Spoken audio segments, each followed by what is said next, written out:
Want to hire writers for your content team? Want to scale your content marketing? Don't hurry. Just wait for a few minutes and start the process after watching this video. There's a moment in every successful business when you realize, I can't do this all myself anymore. You need to scale your content team. But that idea is terrifying, right? You worry that the quality that you worked so hard to build is going to fall apart. Well, I've been there. I've personally grown a content team from just 2 people to a high-performing department of 12. And I learned a ton of lessons along the way. In this video, I'm going to share my complete playbook for how to scale your content team without losing quality. We'll cover the crucial foundation you need before you hire, who to hire and when, and the systems you need to build to empower your team for the long run. Let's talk about laying the foundation, or what to do before you grow. Before you even think about posting a job opening, you have to look inward. The biggest mistake is hiring more people to solve a process problem. When I was first growing my team at the infrastructure company from 2 to 4 people, I immediately became the bottleneck. Yeah, every single piece of content, every social post, every graphic had to go through me for final approval. Our speed was grinding to a halt. It was the first painful lesson in scaling. You cannot be the single point of failure. So, before you hire, you must document your existing workflows. Create a simple flowchart of how a piece of content goes from an idea to a published asset. This will instantly show you where your bottlenecks are. After that, it's now time for strategic talent acquisition, or who to hire and when. Okay, you've documented your process and you're ready to hire. Who do you look for? Of course, you need good writers and creators. But the key trait I learned to hire for was proactive curiosity. In interviews, I'd ask, what's a marketing campaign you've seen recently that you thought was brilliant, and why? If their eyes lit up and they started deconstructing the strategy behind it, I knew they were my person. It showed they were a learner, not just a task doer. You're not just hiring for the skills they have today, you're hiring for the skills they'll be motivated to learn tomorrow. And once they're hired, a structured onboarding process that focuses on your quality standards is non-negotiable. So it's now time for process optimization for quality control. This is where you prevent chaos. You need to get everything that's in your head down on paper. This means clear content guidelines, a brand voice document, and a style guide. Let me tell you a quick embarrassing story. Early on, we had 2 different freelancer writers.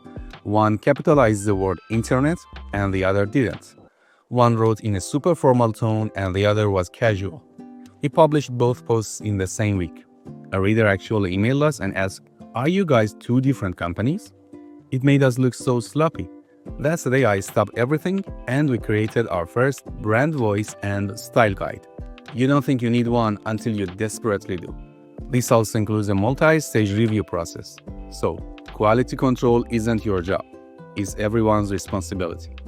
Hey, if you are a manager or aspiring leader who's getting value from these real-world trips, do me a huge favor and hit that subscribe button.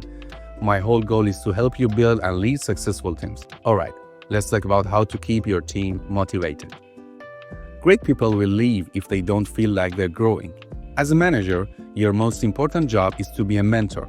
At my last company, I implemented a simple rule. The first hour is for you. Every Friday morning, for 1 hour, no one was allowed to work on their assigned tasks. They had to use that hour for learning, for example, taking a course, watching a tutorial, anything. Then, in our team meeting, one person would share what they learned. It cost us very little, but the ROI in the team skills and morale was massive. It sent a clear message. Your growth is a priority here. Okay, now it's time for leveraging technology and data for scaled quality. Finally, you need data to know if your quality is actually staying high as you scale. When my team was small, my main metric was just, did you publish the blog post? That's useless for measuring quality. We had to shift from tracking output to tracking impact. The key metric we started focusing on was content-sourced leads. We used our marketing software to track not just how many people read an article, but how many of those readers went on to take a meaningful next step. I shifted the conversation from how many articles did we write to how many of our articles actually contributed to the business. That's how you measure quality at scale. So, scaling a content team is one of the most challenging but rewarding things a leader can do. It's not about just hiring more people.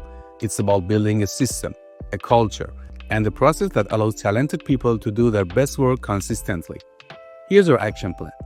Don't start by writing a job description. Start by opening a blank document and creating your first brand voice and style guide. Just define 3 things. Your tone, for example, expert but friendly, 1 word you love to use, and 1 word you hate to use. That's it. That's the first step to building a scalable system. I hope this playbook was helpful as you think about growing your team. If it was, please give this video a like and be sure to subscribe to the channel for more deep dives on creative leadership. Thanks for watching. See you soon.